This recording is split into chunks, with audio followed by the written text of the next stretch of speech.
Bonjour à tous, on se retrouve aujourd'hui avec un Amiga 1200 qui est équipé de ces très belles coques réalisées par Amemophis, je crois que je le prononce bien, qui sont des coques nouvelle génération avec des coloris différents. Alors moi j'ai toujours trouvé que ces coques étaient superbes depuis que j'ai vu celle de JBAM qui lui est en rose, enfin rose-violet, je sais pas trop comment le définir, avec un clavier noir, il est juste absolument magnifique. La même ce bleu je le trouve vraiment superbe. Ils ont gardé le grain des Amiga d'origine, enfin je trouve ça plutôt pas mal.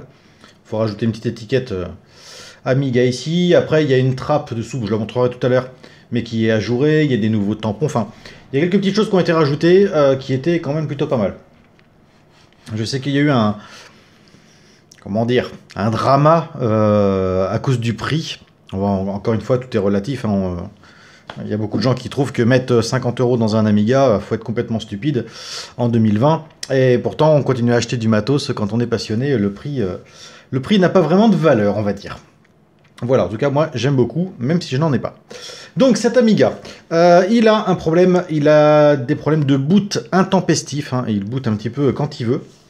Sachant qu'il y a une AK1232 à l'intérieur. Et bon, voilà, il n'est pas stable et il marche mal. Donc, hop. Alors je l'ai démonté avant de faire la vidéo. Le clavier qui est déjà bien sale. On voit qu'il est très poussiéreux. Jamais nettoyé visiblement. Ça mériterait un bel entretien. Ensuite, tiens bon, on va passer en revue la coque, tiens, pendant qu'on y est.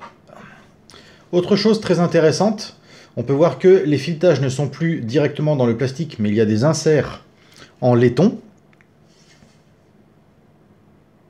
Il y a un petit emplacement ici pour mettre un écran de HXC, donc un écran LCD. Voilà. Donc ça, encore une fois, c'est des petites choses qui ne sont pas d'origine et qui, encore une fois, dans la conception du produit, vont faire que ça coûte un petit peu plus cher. Donc on a l'indivision qui est ici.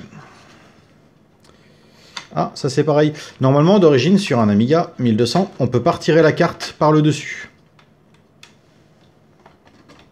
Là, on peut. Hop. L'indivision avec module horloge, qui permet donc d'avoir l'heure. Ça remplace la batterie qui était sur les cartes d'extension habituelles. On a des ROM 3.1 Amiga Kit. On voit que la carte mère n'est pas fixée correctement. Idem pour le lecteur de disquette.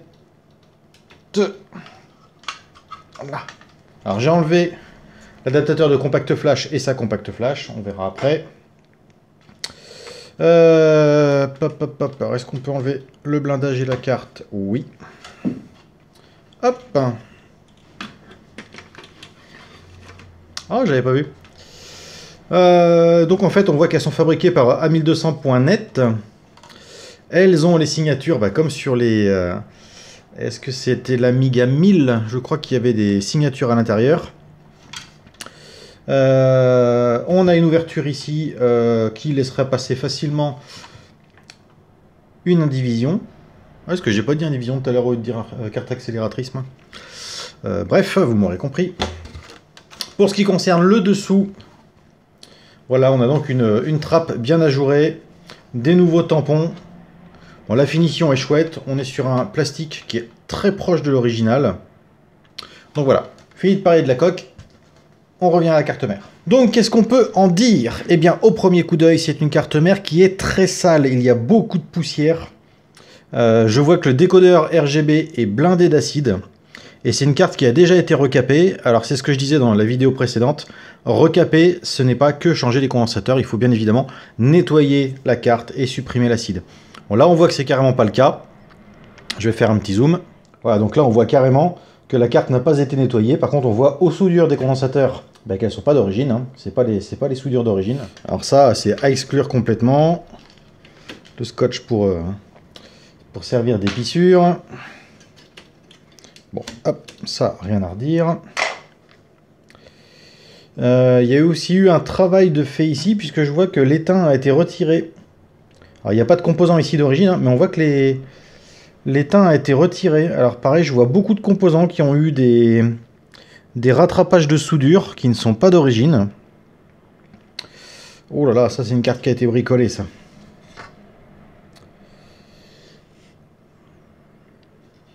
Aïe, on voit les traces de fer à souder sur les prises RCA et sur la prise DB23. Le port clavier a fondu. Les composants... Oh là là.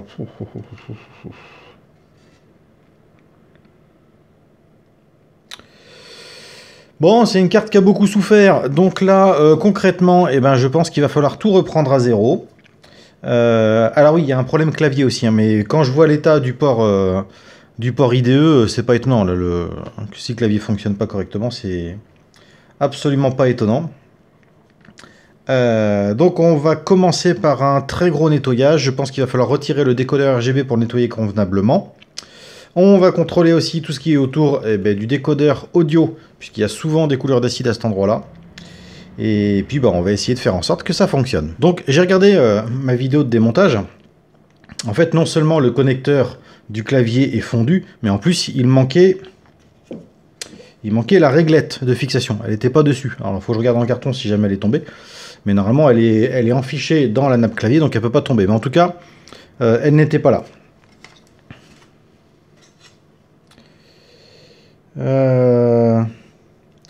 On peut voir aussi qu'il y a eu la modification pour accepter les cartes type AK. On voit que E123C a été retiré. Donc ça, c'est une manip qu'il faut faire quand on a des cartes modernes. Et alors là, qu'est-ce que c'est que ça? Attendez, je mets ma lentille. Alors, sur le port IDE, on voit qu'il y a des ponts qui ont été faits avec du fil électrique, hein, on le voit assez bien, là, ici. J'ai cru en voir un autre. Ouais. Il y en a un autre. Là. On a 2 ponts de fait ici. Bon, va falloir que je vois avec le propriétaire. Bon, alors là, je sais pas trop comment vous le montrer. Mais il y a carrément des trous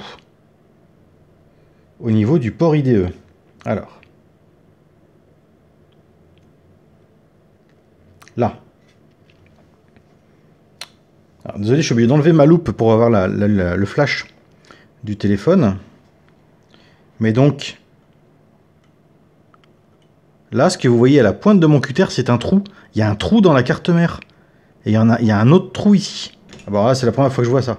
Là, en gros, ça veut dire que non seulement la carte a subi des transformations, des modifications, mais apparemment, ça n'a pas été fait avec douceur, on va dire. Et là, il manque carrément des morceaux. Ça m'étonne pas qu'il ait du mal à démarrer, le pauvre. Donc, problème de démarrage et problème clavier. Voilà, le connecteur clavier est fondu.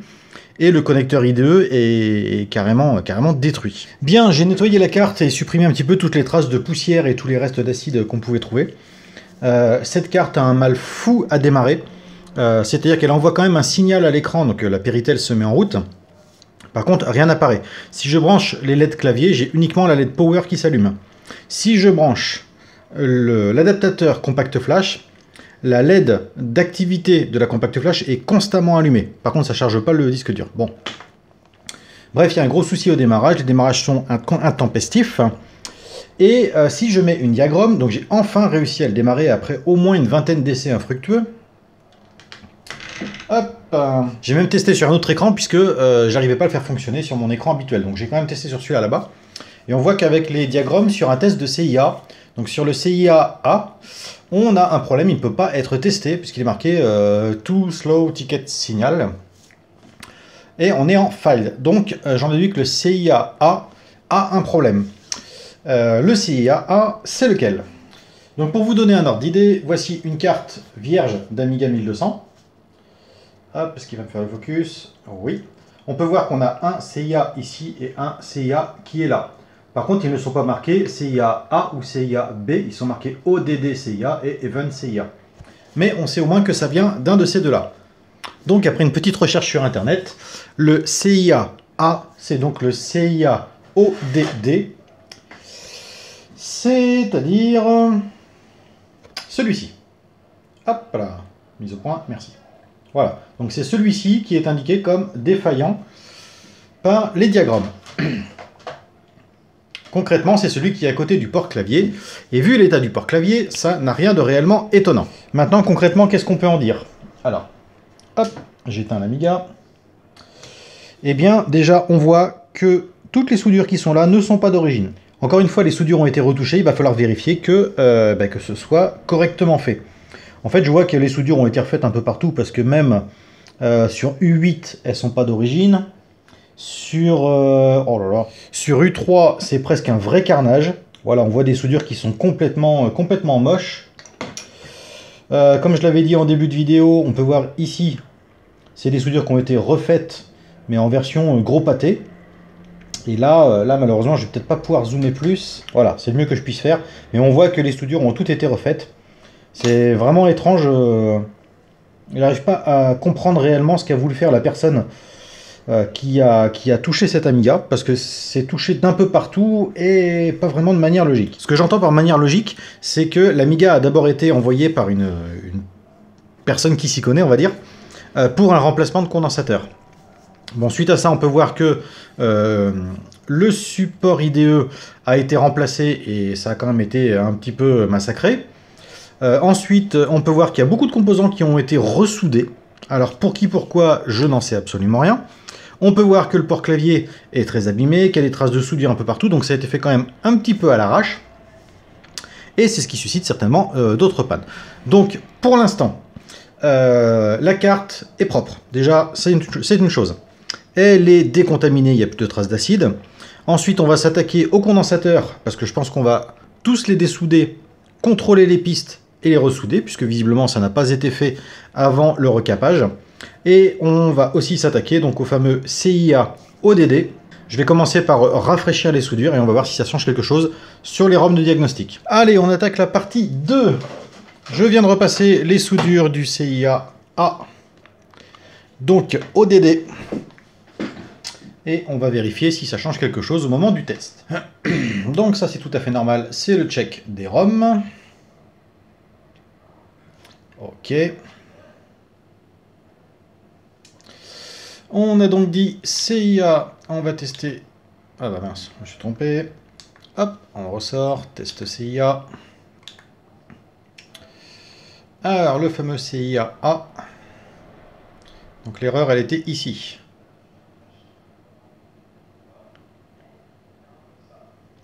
Et on reste sur une erreur. En plus on voit qu'il y a un souci RGB puisque l'écran a changé de couleur alors que normalement il ne devrait pas. Mais vu l'allure du décodeur RGB, ce n'est pas étonnant. Donc, donc il va falloir changer le CIA. Allez, c'est parti. Donc voilà ce que ça donne une fois que tout est dessoudé. Donc on peut voir sur la photo ici qu'il y a quand même des soudures qui ne sont pas très jolies. Et en même temps, on peut voir que là, le connecteur clavier a tellement chauffé qu'il s'est carrément décollé de la carte. Si on reprend maintenant... Voilà, ici, on peut voir que je peux même carrément passer ma lame de couteau sous le connecteur. Donc ça, c'est à remplacer. J'ai retiré le CIA.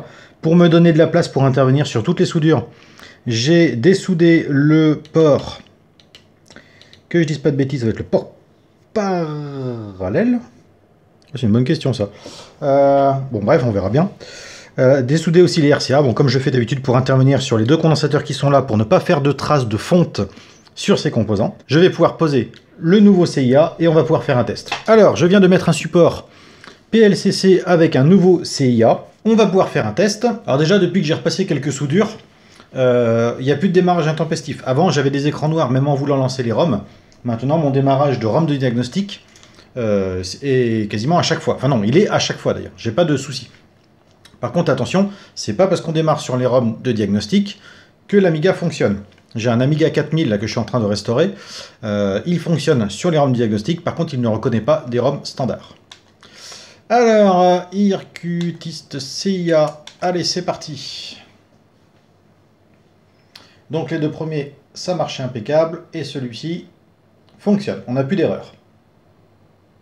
On peut supprimer donc ce petit composant qui maintenant ne servira plus à rien. Et pour éviter tout problème, on ne le conserve pas. Poubelle directe. Donc, pour ce qui est des CIA, problème réglé. Test audio, on ne peut pas le faire parce que j'ai enlevé les RCA, on verra ça à la fin. Système info, donc on voit Il n'y a pas de souci qu'il ne voit pas d'extension de ROM, c'est tout à fait normal. On a bien les deux MO de mémoire chip. Donc je viens de rebrancher le matériel qui était avec l'Amiga, c'est-à-dire la carte d'extension. J'ai mis un lecteur de disquette à moi puisque je sais qu'il fonctionne, un support de compact flash qui fonctionne puisque c'est le mien, et il n'y a toujours pas de démarrage. Donc je vais émettre une hypothèse, c'est-à-dire que, à mon avis, je pense que les ROM ne sont pas fonctionnels. Alors, deux petites choses à noter. Je viens de mettre les ROM de mon Amiga 1200. J'en ai profité pour mettre aussi la compact flash de mon 1200, ainsi que l'adaptateur CF de mon 1200. Et là, ça démarre. Bon, désolé pour le pied de micro, mais là, c'est pas l'essentiel. Si j'éteins, je rallume.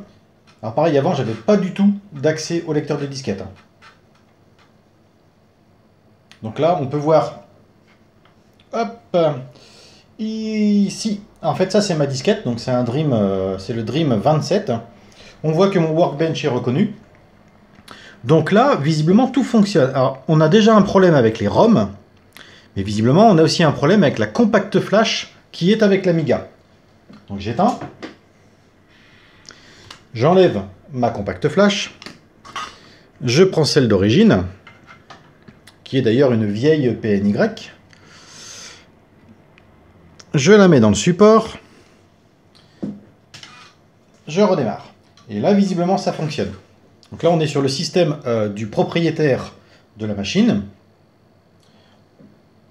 Alors, est-ce que la carte accélératrice est reconnue? Oui. Non. Si, pardon. Maintenant, on éteint tout ça. Hop. Je remets l'adaptateur compact flash IDE qui me servait au début et avec lequel ça ne fonctionnait pas, en plus des ROM d'origine, et là, ça ne démarre pas. Ah, bah voilà qui est intéressant. J'éteins, sachant que c'est un adaptateur que j'ai déjà testé dans une autre vidéo. Là, je viens de mettre l'adaptateur compact flash du propriétaire, ainsi que sa compact flash. Et là, on n'a pas de démarrage. J'éteins, je reprends l'adaptateur et sa compact flash, je remets l'adaptateur de mon Amiga 1200, je mets sous tension, et là, ça démarre. Donc, pour moi, il y a un souci au niveau de l'IDE, bien évidemment, enfin, quand on voit l'état, c'est pas étonnant, mais le principal problème va être... bon, on a tous pu le voir hein, quand on a fait des montages sur nos machines, les adaptateurs, il y en a de toutes les sortes et qui ont différentes fonctions. Sur l'Amiga 600 de la vidéo précédente, on voyait que avec l'adaptateur, on n'avait plus de témoin LED du lecteur de compact flash, et avec un autre, on l'avait. Bon bref, à mon avis, la fonction n'est pas la même, mais là, on va tout de suite oublier ces deux systèmes-là. Et là, pour être sûr, je vais remettre les ROM d'origine de l'Amiga. Et si c'est ça, si ça fonctionne, c'est-à-dire que ça ne vient pas des ROM, mais de l'adaptateur compact flash qui visiblement crée un souci. Alors la différence qu'il y a entre les différents adaptateurs compact flash, c'est souvent que certains vont mettre l'activité LED et d'autres non. Alors, je sais qu'il y a une broche qui est spécifique à cette activité-là. Est-ce qu'elle est en court-circuit? Est-ce que ça cause un problème selon les adaptateurs de compact flash qui envoient ce signal et ceux qui ne l'envoient pas? Eh bien, on va voir ça tout de suite. Allez, nouveau test avec les ROM d'origine de l'Amiga. Je rééteins. Et là, on n'a rien du tout. J'éteins. Je renlève les ROM. Décidément, cet Amiga avait toutes les tares. Je vais donc remettre mes ROM perso. Et tac. On redémarre. Et là, l'Amiga démarre correctement. Donc déjà, on avait un CIA de grillé. Deux ROM qui sont non fonctionnels. Un adaptateur de compact flash qui est défaillant. Et ben c'est quand même plutôt pas mal pour, pour un début. Ce qu'il faudrait maintenant, c'est tester le clavier. Puisque là, du coup, on va résoudre pas mal de problèmes. On va essayer de remettre en place comme on peut le port clavier, parce que je ne sais pas encore si je vais le changer. Il faut que je vois ça avec son propriétaire. On va vérifier que le clavier fonctionne correctement. Allez, on reprend le test. Avec mes ROM, un CIA changé, la compact flash du propriétaire, mon adaptateur compact flash de mon 1200 et mon lecteur de disquette. Le but maintenant étant de savoir si le clavier va fonctionner à 100%. Déjà, ce qui est cool, c'est que maintenant, il démarre à chaque fois. Donc on va vérifier, le caps lock s'allume parfaitement. On va tester les touches A, A, E pour ouvrir un invité de commande. On va donc tester A, Z, E, R, T, Y, U, O, I, O, P, enfin Z to Yop. On est en QWERTY mais c'est pas grave. Q, S, D, F, G, H, J, K, L, M, W, X, C, V, B, N. Donc déjà, là, on est plutôt pas mal. On voit que les touches, les flèches fonctionnent. Ça, c'est plutôt cool. Et on va tester AA contrôle. Et là, on n'a pas de redémarrage. Normalement, c'est AA contrôle. Bon, je passe sur l'autre écran. Petit souci technique avec l'autre télé qui ne fonctionne pas correctement. Bref. Donc, on voit que la plupart des touches fonctionnent. Alors, entre-temps, durant la coupure, j'ai pu contacter le propriétaire. Donc, il me disait que la touche Shift ne fonctionnait pas. Ici, on voit qu'elle fonctionne parfaitement. Et visiblement, la touche E ne fonctionnait pas. On a pu voir que, en lançant un invité de commande, toutes les touches fonctionnent. Donc, ce qu'il faut que je teste maintenant, c'est le pavé numérique. Mais les problèmes sont résolus. Il m'en reste juste un. Je n'arrive pas à redémarrer avec les deux A et contrôle. Mais bon, ça, c'est pas encore trop grave.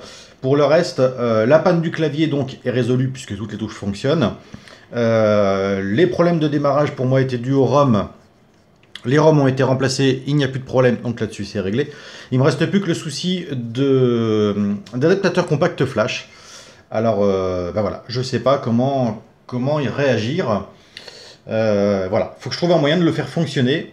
Mais il me semble, je ne suis pas sûr, hein, mais qu'il fallait couper le fil rouge qui se trouve là. Donc vu que j'ai une nappe comme ça en rab, eh ben, on va faire le test tout de suite.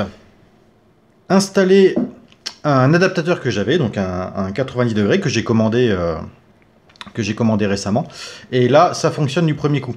Encore une fois, c'est un adaptateur qui n'a pas de signal de lecture de la compact flash. Et là, ça pose pas de problème. J'ai beau éteindre, allumer, éteindre, allumer, éteindre, allumer, ça fonctionne parfaitement. Donc, mis à part ce problème de redémarrage clavier, tout est rentré dans l'ordre. Maintenant, ce que je vais faire, c'est surtout repasser les soudures, repasser les composants, refaire les choses propres. Mais bon, la vidéo est déjà suffisamment longue. Pas la peine d'aller plus loin. Donc voilà, cet Amiga est réparé. Donc je vous remercie d'avoir regardé cette vidéo. Et on se retrouve pour une prochaine qui sera certainement sur des Amiga 500 puisque j'en ai reçu un plein carton. Allez, je vous souhaite une bonne journée et je vous dis à très bientôt.